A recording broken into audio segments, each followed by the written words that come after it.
ቢንያም በያፌት ላይ ትልቅ የወንጀል ፋይል አገኘበት። ይሄ ደግሞ ደስታውን ሳይጨርስ ነገር ግን ሌላ ያልጠበቀው ዱብዳ ወረደበት። እሱም ደግሞ አቤል ፂን ሲስማት ፎቶ አንስቶ ልኮለት ነበር እና ቢንያም በጣም ደነገጠ፣ ልቡ ተሰበረ። እየተፈጠረ ያለው ነገር ግራ ተጋብቶት የሚያደርገው መላውን ጠፋው። ፂ ደግሞ እንግዲህ በማታውቀው ነገር አቤል ጉድ ሰርቷታል። ሰላም ሌላት ሲል ጠጋ ስትለው እንደ መሳም አድርጎ ካሜራው እንዲቀርጹለት ካደረገ በኋላ እሱን እንደ ማስፈራሪያነትና ፂንና ቢንያምን ለማለያያነት ተጠቅሞታል። በጣም ያሳዝናል። ሰላም ሰላም፣ ውድና የተከበራችሁ የዚህ ቻናል ቤተሰቦች እንዴት ናችሁ? ደህና ናችሁ? ከእኔ ጋር ሁሉም ሰላም ነው። ለቻናሌ አዲስ ከሆናችሁ ሰብስክራይብ በማድረግ ቤተሰቡ ነው። ዛሬ እንግዲህ ሐረግ ድራማ ቀጣይ ክፍል ይዤ መጥቻለሁ። በባለፈው እየቀጠለ ባለፈው እንግዲህ ጽዮን ለናታን የተላከ ደብዳቤ ነበር በር ላይ ተቆርቁሮ እየተቀመጠላትን እሱን አንስታ ልክ ናታን ሊያነበው ሲል አንተ አታነበውም እኔ ያነብልሃለሁ ወንድሜ ብላ ያንን የተጻፈ ወረቀት ስታነብ ናታን ስለተፈጠረው ነገር እናዝናለን፣ መጽናናቱን ይስጥህ፣ በተፈጠረው ነገር አዝነናል ምናምን የሚል ስለ አባቱ ሞት ማጽናኛ ነበረ። ፄ ደግሞ ይህን ስታነበው በጣም ግራ ገብቷት ደንግጣ ነበረ። ከዛም በኋላ ምንድን ነው ይሄ? ቆይ ወንድሜ ምንድን ነው እያለች ስትጠይቅ ቤዛ ቀደም አለችና ናታን ግን በጣም ፈርቶ ሲርበተበት ነበር። እሱማ ወረቀት ነው እያለ ሲርበተበት ቤዛ እንግዲህ ቀደም አለችና ቆይ ይሄ ደግሞ ምን ማለት ነው? ቆይ ማግባት ብርቅ ነው እንዴ? ህይወት እኮ ይቀጥላል። ትዳር አለመሳካት እኮ ብርቅ አይደለም። ህይወት እኮ ይቀጥላል። ቆይ ይሄ ሰውዬ ምንድን ነው የሚፈልገው?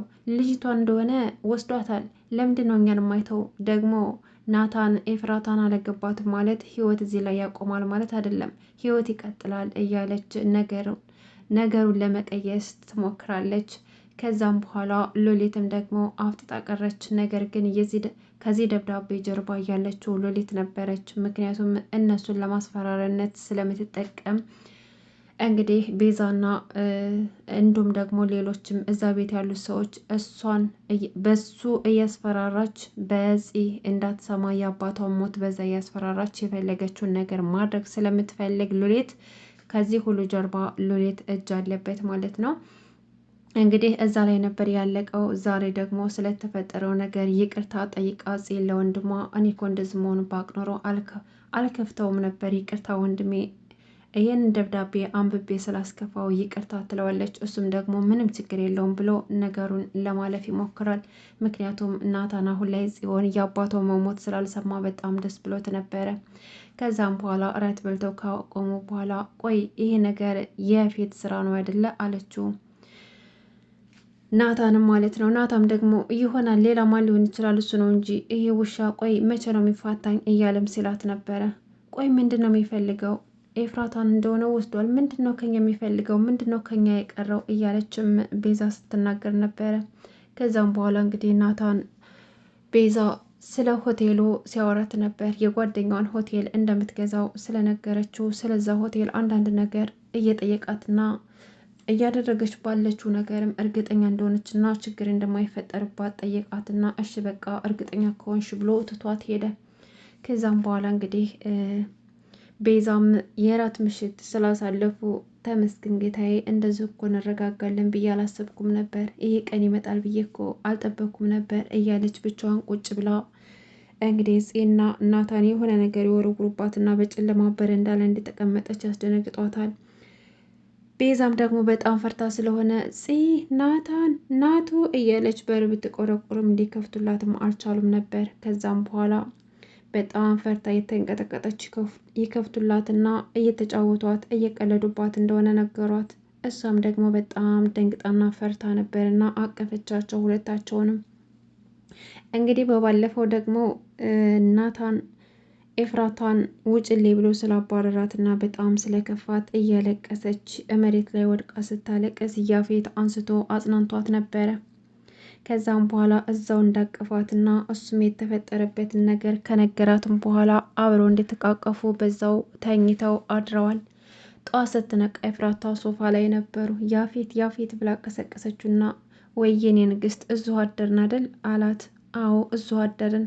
በላንተ ተነሳና አሁን እኔም ቁርስ ልስራና ስራ ወደምትሄድበት ትሄዳለህ አለችው።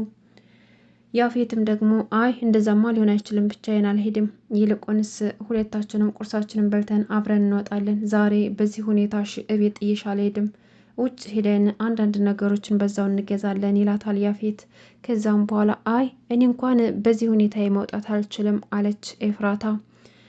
ከዛም በኋላ የኔ ንግስት በዚህ ሁኔታሽ እቤት ጥዬሽ አልሄድም፣ አብረን ሄደን አንዳንድ ነገርም እንገዛለን። ዛሬ እንኳን ወደ ቢሮ አልገባም፣ ወደ ስራ አልሄድም፣ ስለዚህ ከአንቺ ጋር ነው ማሳለፍ የምፈልገው አለና ኤፍራታ ምግባቸውን ቁርስ አዘጋጀችና ከበሉ በኋላ እሷም ደግሞ ከዛም በኋላ ወደ ድርጅቱ ትወስደኛለህ አይደል አለችው። አይ እንደዛማ ሊሆን አይችልም፣ እሱ ሌላ ጊዜ ይሆናል፣ ዛሬ ግን አብረን ጊዜ እንድናሳልፍ ነው የምፈልገው አለና ይዟት ይወጣል። ከዛም በኋላ ከተዝናኑ በኋላ እሷን ማዝናናት ሳይሆን አላማው ናታን አይቶ ልቡ እንዲሰበርና በጣም እንዲጸጽተው ለማድረግ ነበረ። ከዛም በኋላ ልክ ናታን እንዲያየው ያፌት ኤፍራታን ይዟት በእግሩ ወክ እያደረገ እሱ ናታን ወደሚገኝበት ሰፈር ይዟት ይሄዳል። ከዛም በኋላ ለምንድን ነው በመኪና ማንሄደው? በእግራችን ከሚደክምን ደግሞ ሰዓቱም እኮ ያለፈ ነው፣ ለምን አንሄድም በመኪና ስትለው አይ የኔ ንግስት ዛሬ ወክ እያደረግን ነው የምንሄደው፣ ደግሞ እኮ ቅርብ ነው ይታይሻል እዛ መኪናው ጋር ሲል ድንገት ናታንና ቢንያምን ያያቸዋል። ከዛም በኋላ ያፌት የክፋት ጥግ ጎንበስ ብሎ ቁጭ ብሎ የኤፍራታን ጫማ እያስተካከለላት እንዲቀና ያደርገዋል። ናታንም ደግሞ ቢንያምን ጎትቶ ወደ ሱቅ ይዞት ይመጣና ይሄ ልብስ አየው ነጩ ይሻላል ወይስ አረንጓዴው እያለ ያስመርጠዋል። ቢንያም ግን እየተፈጠረ ያለው ነገር አልገባውም ነበር፣ ምክንያቱም አላያቸውም። እሱም ደግሞ እንዳስነቃ ነበር ያን ነገር ያደረገው። ከዛም በኋላ አሁን ያፌት የሚፈልገው ነገር ስለተስተካከለለት ወደ ቤት ኤፍራታን ይዟት ይገባል። ከዛም በኋላ እንግዲህ ቢንያምም ደግሞ በያፌት ላይ ክስ ሊመሰርትበት ስለሱ ስለ ድሮ ፋይሎቹ ስለሰራቸው ወንጀሎቹ እያጠና ነበርና ያው ቢንያም ጠበቃ ስለሆነ ወረቀት ሲያገላብጥ አንድ ወንጀል ያገኝበታል። አሁን ሰራውልህ አቶ ያፌት፣ እኔ ማንነቴን ቢንያም ማን እንደሆነ አሳይሃለሁኝ፣ አሁን ከእጄ ገብታል፣ እሰራልሃለሁ እያለ ያን ወረቀት ይዞ በጣም ደስተኛ ሆኖ ነበረ። ነገር ግን ከዚህ ጋር ያለው ግንኙነት በጣም ከብዶት ነበር። ስልክ አታነሳለትም፣ እንደ በፊቱም እየቀረበችው አይደለም። እሷም እየናፈቃትም ቢሆን ግን ከሱ ብዙም እየቀረበችው አይደለም። በዛን አጋጣሚ ነበረ እንግዲህ ከዳግም ጋር አቤል ተነጋግሮ ከዚህ በፊት ያፌትን ሲወጋው ፄን እንዳገናኘው ቃል ስለገባለት እንደምንም ብሎ ፄን ሊያገኛት ብሎ ባለፈው ልክ ከሸኛት በኋላ ቻው ስትለው አቅፎ ሊስማ ሲል እሷ በጥፊ ስመታው እንዳጋጣሚ ሲጠጋት ጊዜ ካሜራ አዘጋጅቶ ፎቶ አንስቷት ስለነበረ ያንን ፎቶ ለማስፈራሪያነት ይጠቀመዋል ዛሬ ላይ። ከዛም በኋላ ፄ ጋር ይደውልላትና ማን ልበል ስትለው ያ ቆንጅየው ልጅ በህይወትሽ ውስጥ ካገኘሻቸው ወንዶች ሁሉ ቆንጅየው ልጅ የልጆች አባት እያለ ሲጃጃልባት፣ ቆይ አንተ ማነህ በጧቱ ደውለህ የምትጃጃለው? ምንድነው የፈለግከው? ማንነትን ማትናገር ከሆነ እዘጋብሃለሁ አለችው ፄ። ኧረ ቆይ እንዳትዘጊው እባክሽ አቤል ነኝ አላት። እንዴ አቤል ደግሞ እኔ ስልክ ላይ እንድደወልክ ስትለው ስልክ ቁጥርሽን ከስልኬ ላይ ጽፌ ነው የደወልኩልሽ እያለ ሙድ ይዝባታል። እናሽ ምን ፈልገህ ነው የደወልከው? ለምንድን ነበር የፈለግከኝ አለችው። እሱም ደግሞ ሊያገኛት እንደሚፈልግ ነገራት።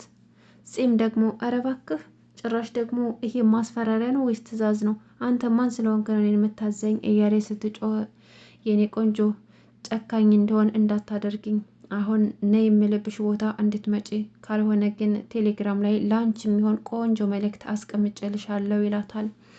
እሽ ብላ ስልኩን ዘግታ ልክ ቴሌግራም ላይ ከሄደች በኋላ በባለፈው ሊሸኛት ሲል ሊስማት በጥፊ ስመታው ድንገት ፎቶ አንስቷት ስለነበረ በጣም ተቀራርበው እየተሳሳሙ የሚመስል አይነት ፎቶ ልኮላት አገኘች። ያንን ፎቶ ስታየው በጣም ደነገጠች። ወይኔ ጉዴ ሰራልኝ፣ ይሄ ውሻ እንዴት ቢደፍረኝ ነው እንደዚህ ያደረገኝ ይሄ ቆሻሻ እያለችም በጣም ደነገጠች። ወንድሜ ሲያየው ምን ይለኛል? ወንድሜ ገደለኝ እያለችም ስትጨናነቅ ነበረ። ከዛም በኋላ ያላት አማራጭ ሄዳ አቤልን ማየት ነበርና አቤልን ያለበት ድረስ ሄዳ አገኘችው።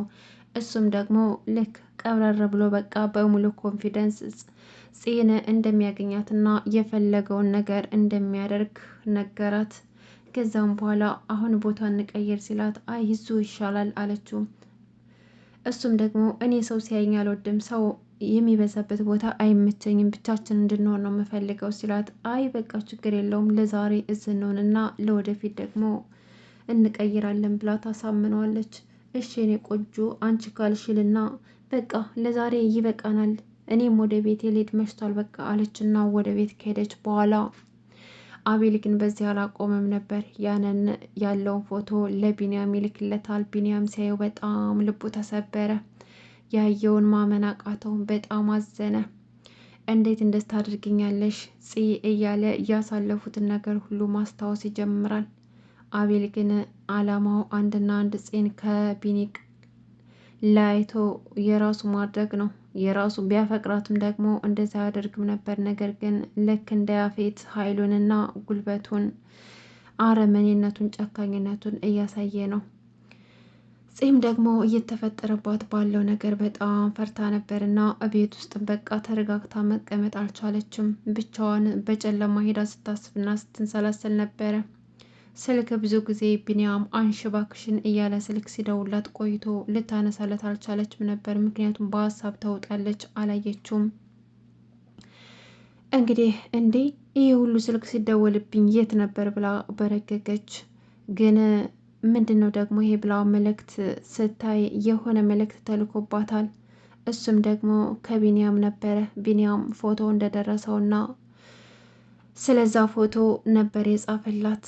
በጣም ደንግጣ ነበር ጽ በጣም የምታደርገው ሁሉ ግራ ገብቷታል። በዚህ በኩል ወንድሜ ቢሰማብኝ ብላ ተጨንቃለች። በዚህ በኩል ደግሞ ቢንያምን አጣዋለሁ ብላ ፈርታለች። በዚህ በኩል ደግሞ አቤል እያስፈራራት ነው በዛ በፎቶ። ውድና የተከበራችሁ የቻናል ቤተሰቦች ሐረግ ድራማ ክፍል 81 ይህን ይመስል ነበር። አብራችሁ ስለቆያችሁ ከልብ ነው የማመሰግነው። በድጋሚ እስከምንገናኝ ድረስ በያላችሁበት ሰላማችሁ ብዝት ይበልልኝ።